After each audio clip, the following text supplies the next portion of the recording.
Fawcett. Acting Deputy President.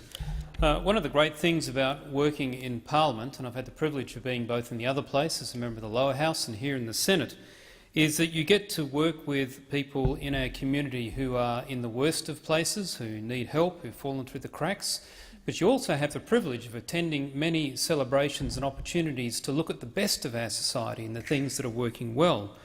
And Australia often underrates itself in terms of what it achieves in the world, but tonight I'd like to talk about one group who often flies under the radar but makes a significant difference internationally and in our own country, and particularly with our Indigenous population in the area of health. And I'm talking here about the Joanna Briggs Institute.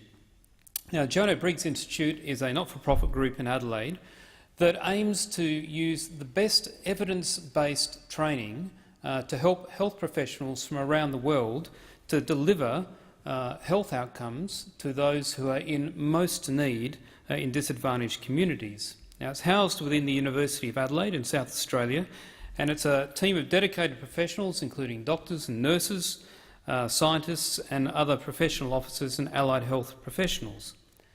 Now, people tend to think about things like Médecins Sans Frontières as a worldwide group in health, but this group, which began at the Royal Adelaide Hospital in December of 1996, was a small, devoted team of registered nurses committed to a world where healthcare was based on the most appropriate and up-to-date evidence that was available to all.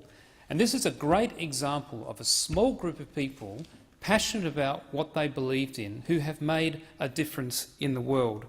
After nearly 2 decades, JBI, the Joanna Briggs Institute, now is a key global player. The success of JBI can be measured by looking at the training of clinicians and their impact upon the delivery of healthcare and the number of lives saved. Currently, they have more than 80 collaborating centres and over 7,000 subscribing health services internationally, all led from Adelaide in South Australia.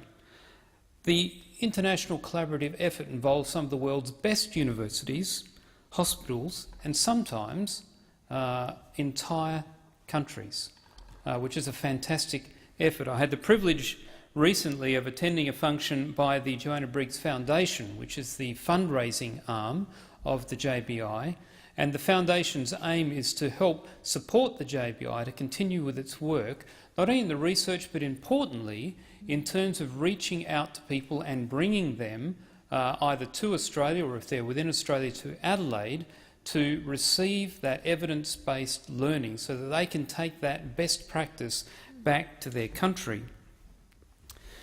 The Indigenous side of the work means that they are trying to address the disparities in the healthcare that exist across Australia.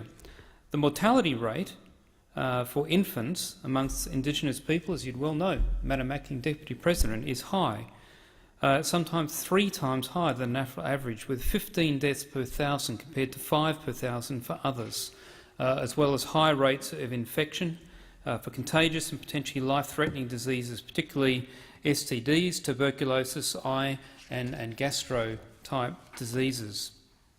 What the JBI has managed to do, though, with support from corporate and individual donors, is connect health experts from disadvantaged communities and countries to study at the JBI in Adelaide.